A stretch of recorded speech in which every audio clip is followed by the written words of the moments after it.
Día 124, lección 12, Evangelio de San Marcos. Tercero, importancia del libro para los cristianos. La tradición de la Iglesia antigua de que Marcos escribió para cristianos en Roma e Italia está a tono con la situación histórica de estos cristianos en la segunda mitad del siglo I. En el año 64 después de Cristo, Roma fue azotada por un devastador incendio.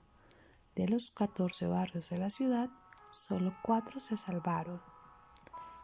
Comenzaron a circular rumores de que el propio Nerón, emperador de Roma, había causado la catástrofe. A pesar de que estos rumores sin duda carecían de fundamento, Nerón se esforzó en buscar chivos expiatorios. Popea Sabina, su esposa judía, puede haberle sugerido cargar la culpa sobre los cristianos, que en aquel entonces eran impopulares entre los habitantes de la urbe. Como ellos se negaban a representar a Dios mediante estatuas y a participar en el culto del emperador, se los tenía por ateos. Y como en la Santa Cena comían el cuerpo y bebían la sangre de su Señor, se les acusó de canibalismo. Esto hizo que bajo Nerón se desatara una cruenta persecución de los cristianos en Roma y partes de Italia. Un historiador romano describe la situación en los siguientes términos. Nerón inventó culpables. Aplicó refinadísimos tormentos a los que el vulgo llamaba cristianos, odiosos por sus maldades. Primeramente fueron apresados los que declaraban su fe. Después, por revelaciones de ellos mismos, una gran multitud fue convencida, más que de delito, de incendio, de odio al género humano. No contento con hacerlos perecer, añadió los siguientes escarnios: los cubría con pieles de fieras para que los destrozaran los perros. A otros los clavaban en la cruz y untándolos de material inflamable, cuando desaparecía la luz del día, los quemaba para dar luz por la noche. Tácito Anales 15. Ese estado de cosas forzó a los cristianos a pasar a la clandestinidad, a las catacumbas, una serie de túneles y bodas funerarias cavadas en la roca, pues el confesar a Cristo podía llevar, y en efecto llevaba, al martirio.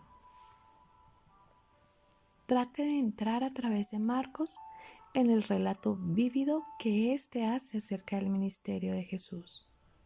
Observe no solo lo que dijo Jesús, sino también lo que hizo, y el impacto emocional que sus palabras y acciones tuvieron en otros.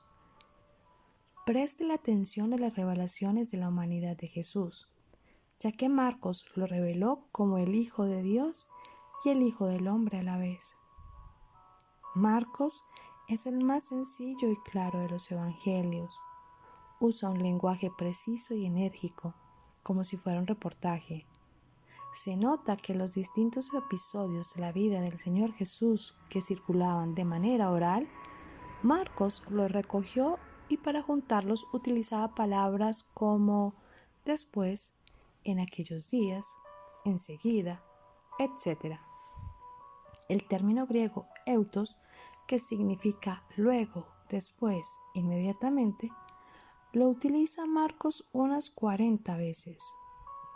Es notable que hace mucho uso de citas del Antiguo Testamento. Marcos quiere presentar al Señor Jesús en acción, como para probar que sus hechos demostraban que era el Cristo. Por eso, el aspecto narrativo es mayor que el registro de enseñanzas del Señor.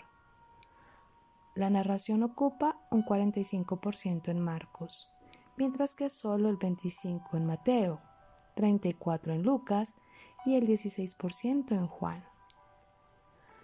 La preocupación teológica de Marcos gira alrededor de la necesidad de confirmar a los creyentes en la integridad del Evangelio.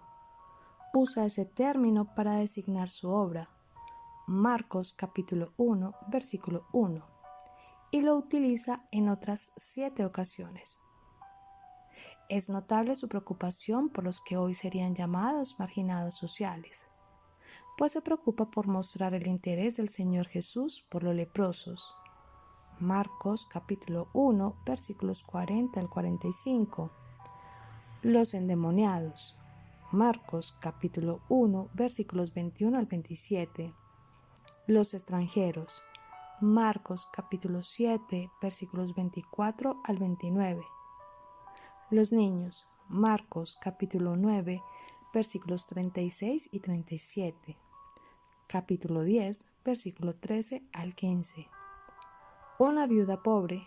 Marcos capítulo 12 versículos 41 al 44. La mujer que le ungió con perfume.